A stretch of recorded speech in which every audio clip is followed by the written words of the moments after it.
qaar ka mid ah mas'uuliyiinta ugu sarreysa guddiga Daldis hormuudna u ah dhismaha wadada isku xirta degmooyinka Carmo iyo Ceerigaabo qaybna ka ah barnaamijka isku tashiga Puntland oo safarro shaqo ku marayay degmooyinka iyo gobolada Puntland ayaa si weyn loogu soo dhaweeyay degmada Carmo ee gobolka Bari.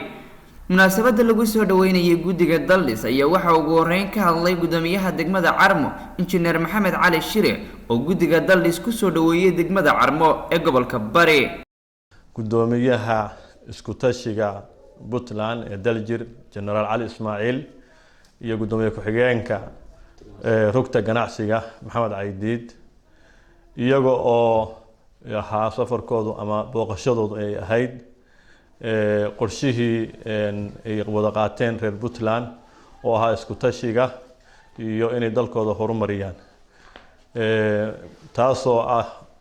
wadadii ka bilaabanaysay Eldaahir ilaa iyo Sanaag gobolka Sanaag ilaa Ceerigaabo dhaqaalihii loo ururinayay ay ka yihiin hormuud aad iyo aad baan u soo dhaweynaynaa barnaamijka waa barnaamij horumarineed waa barnaamij ummadeed waana isla qaadanay sida wax u socdaan iyo sida dhaqaalaha loo ururinayo iyo sida shaqadu noqon doonto kareer Carmo ahaana waanu ballan qaadnay wixii naga aadan degmada Carmo dhamaanteed inta ay ka kooban tahay hadday tahay waxbarashada hadday tahay shaqaalaha dawladda hadday tahay dadka maraysa dadweynaha dhammaan anigoo afkooda ku hadlaya waanu soo dhaweynaynaa aad iyo aad bay u mahadsan yihiin waxaana ugu baaqayaa ummadda reer Puntland iyo ummadda Soomaaliyeed oo dhanba dal iyo dibad meel ay joogaan in barnaamijka la isgarab taago gacanna lagu siiyo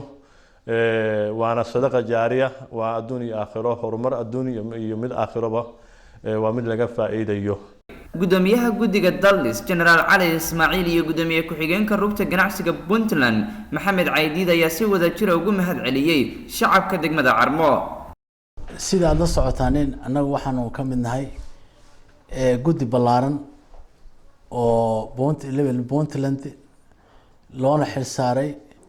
mashruucaas dawladda Puntland ku tala gashay isku tashiga ama iska wax u qabso waxyaabaha samafalka ah in wax loogu qabto ummadan dalkan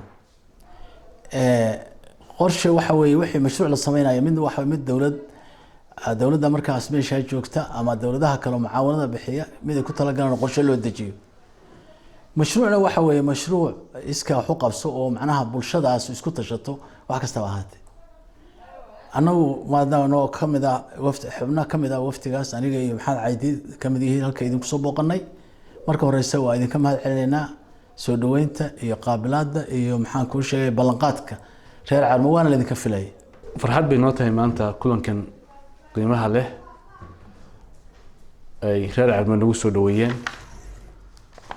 waxaana ku salaamayaa gudoomiyaha iyo gudoomiyaha waxbarashada degmada iyo maamulayaasha iyo gudoomiyaha xigeenka salaanta islaamka assalaamu alaykum wa barakaatuh salaanta islaamka kadib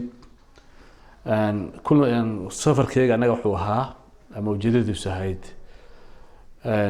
sidii horeba loo wada ogaa barnaamijka isku tashiga Puntland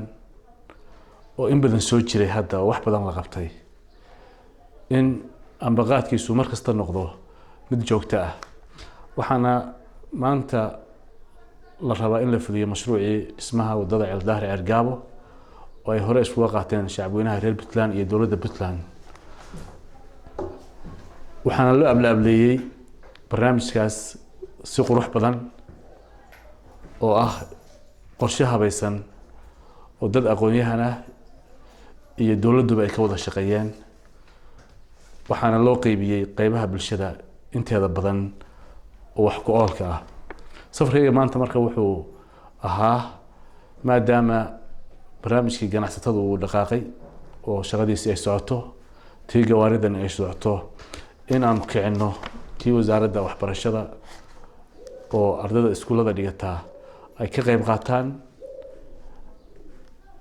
lacagtii tabaruc ahayd ee wadada Eldaahir Ceerigaabo runtii dul ay ka dhaqaaqeen way jiraan sida gobolka Bari oo kale gobolka Sanaag iyo gobollo kaleba ololahaas uu ka socdaa laakiin guddida ayaa waxay go'aansatay in adin dhig noqoto oo meel kasta istaagto maadaama mas'uuliyaddu saaran tahay carmana arrintaan u nimi maanta taasi ahayd waana filayna inaan kula kulmi doono soo dhaweyntan quruxda badan iyo isla qaadashada go-aanka ah siday u dhismi lahayd wadada Ceeldaahir Ceergaabo oo halbalo ah dalkeena iyo dadkeena reer Carmo degmada Carmo waa meesha ay wadadu ka bilaabanayso maadaama Ceeldaahir ay ka tirsan tahay degmada Carmo sidii jananku sheegay waxay leedahay tixgelin gaar ah iyo inay arrintaas xil weyn iska saarto taasna saa sheegteen ayay ka muuqanaysay masaas u abaabasheen waxaan rajaynaynaa mashruucaas inuu noo fuli doono muddo dhow mahad jaamac maxamed oo ah gudoomiyaha waxbarashada degmada Carmo ayaa ballan qaaday inay qaybtooda ka qaadan doonaan wadada isku xirta Ceeldaahir iyo Ceerigaabo u socota tabaruca dhismaha wadada Ceeldaahir iyo Ceerigaabo waa soo dhaweynayna Generaal Ali Ismaaciil iyo Maxamed Caydiid waa idin soo dhaweynaynaa waa ku faraxsanahay maatinkeena diyaar baanu u nahay wixii nagaga aadan barnaamijka isku tashiga Puntland oo ah barnaamij uu ku dhawaaqay madaxweynaha dowladda Puntland Dr. Cabdiwali Maxamed Cali Gaas ayaa barnaamij ka hirgalay guud ahaan deegaanada Puntland Maxamed Barre Saciid Maxamed Dadaal TV-ga dowladda Puntland degmada Carmo ee gobolka Bari